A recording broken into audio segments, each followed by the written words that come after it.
Further to this video. New Zealand public apology to survivors of abuse and care, plus protest, including Jehovah's Witnesses. Network for Survivors of Abuse in Faith-Based Institutions New Zealand Aotearoa. New Zealand Herald, November 14, 2024, page 3.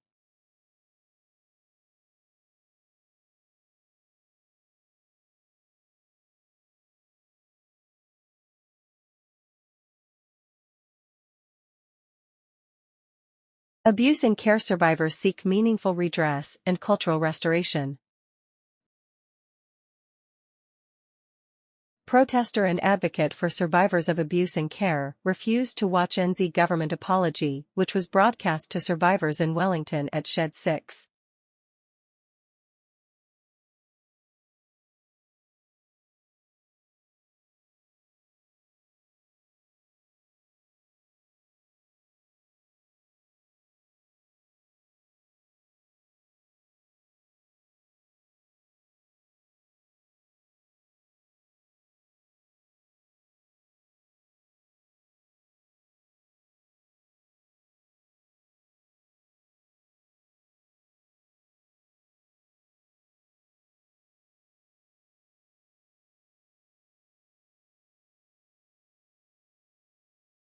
Survivors of abuse in faith and state-based institutions seek meaningful redress that restores their cultural identity, following the New Zealand government's formal apology. Between 1950 and 1999, 250,000 children, young people, and adults were abused, the majority Maori and Pacifica survivors, including those who were deaf and disabled.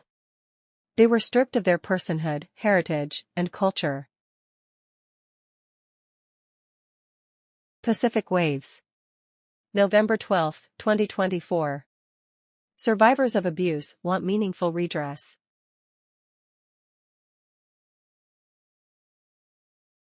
Survivors of abuse in faith and state-based institutions want meaningful redress that reinstates the cultural identity of survivors, following the New Zealand government's formal apology. Since 1950, hundreds of thousands of children, young people and adults have been abused in Aotearoa. The majority of them were Māori or Pacifica, many were deaf and disabled. They were stripped of their personhood, heritage and culture. Thousands of survivors and their whanau across the country watched on, following decades of waiting to hear the government of New Zealand take accountability for the abuse and harm which has impacted generations of people. Alicia Foon has more. Abused, tortured and stripped of their identity, culture and language in state care. Survivors want real action alongside an independent redress system. In Wellington, as survivors watched the Prime Minister's apology, many sat with their heads in their hands, sobbing. Others shouted out in anger and frustration. Between 1950 and 1999, an estimated 200,000 children, young people and vulnerable adults were abused and many more neglected. At least 80% of survivors were Māori. Shannon Martin from Masterton was abused in state care from age 3. He says it propelled him into a life of crime, perpetuating cycles of trauma until he had the courage to heal and face it. Matua Martin hopes a redress system, which the government has proposed to set up by next year, takes cultural heritage into account. Our cultural identity needs to be acknowledged on this healing journey. It does. My healing journey was hard because I was put back in front of people that looked like my abuser.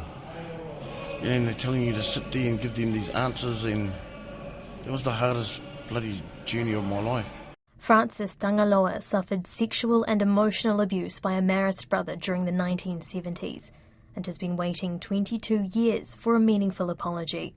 I would love to be able to have an ifunga, which is extending forgiveness, but also the perpetrators, which would be the church and state, coming and asking for forgiveness through the ifunga traditional way of reconciliation. She says cultural heritage must be honoured for healing to happen in a way that's meaningful to each person. it has to have a Pacifica pathway and a Te Ao Māori pathway to be able to address the cultural concerns in a cultural, appropriate and meaningful way. Otherwise, for Pacifica or for Māori, it's not meaningful if they're not putting it into the context of the culture. Jim Goodwin is a survivor of faith-based abuse at Christ College. He told RNZ as a Pākehā he recognises the system failed Pacific and Māori survivors.